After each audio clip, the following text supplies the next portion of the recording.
আজ শেয়ার করছি বিয়েবাড়ি বাবুর্চিদের স্টাইলে পারফেক্ট বাসমতি চালের জর্দার রেসিপি। আসসালামু আলাইকুম এভরিওয়ান।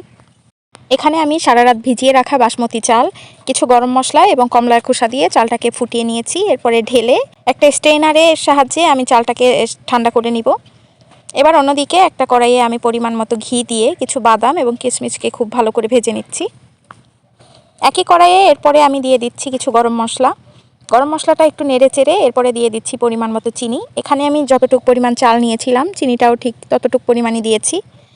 পানিটা এর অর্ধেক দিয়েছি। এরপরে চিনি পানি খুব ভালো করে একটু জাল দিয়ে এরপরে দিয়ে দিলাম কমলার রস। আমি কিছুটা কমলার কোয়াও এখানে দিয়ে দিয়েছি। সব কিছুকে এখন খুব ভালো করে ফুটিয়ে নিব। একতার হওয়া পর্যন্ত আমি চিনিটাকে জাল করব। রান্নাটা যেহেতু মাটির চুলায় করা হচ্ছে তাই বাইরে থেকে একটু রোদ এসে চুলার উপর পড়েছে, এর জন্য আমি খুবই দুঃখিত। এরপরে আমি এখানে কিছুটা অরেঞ্জ ফুড কালার ইউজ করেছি। আমি চাল ফোটানোর সময় কিছুটা ফুড কালার দিয়েছিলাম। এরপরে চিনিটা গলে আসার পর্যন্ত অপেক্ষা করব। চিনিটা গলে আসলে আগে থেকে ফুটিয়ে রাখা চালটা এখানে দিয়ে দিব। চালটা আমি পুরোপুরি সিদ্ধ করে নিয়েছিলাম, কারণ চিনির মধ্যে চাল দেওয়ার পরে চাল আর সিদ্ধ হয় না, বরং আরও শক্ত হয়ে যায়।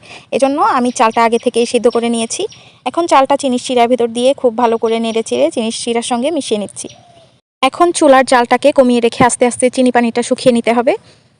চিনি পানিটা যতক্ষণ না শুকায় বারবার নেড়ে দিতে হবে, আর না হলে নিচে লেগে যাওয়ার একটা সম্ভাবনা থাকে।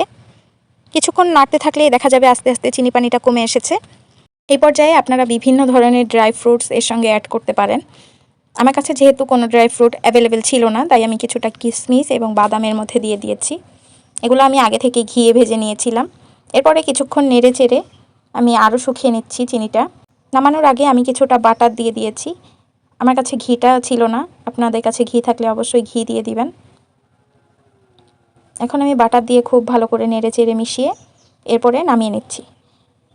নামিয়ে নিয়ে আপনাদের পছন্দ মতো পরিবেশন করে নিলেই তৈরি হয়ে যাবে মজাদার বাসমতি চালের জর্দা।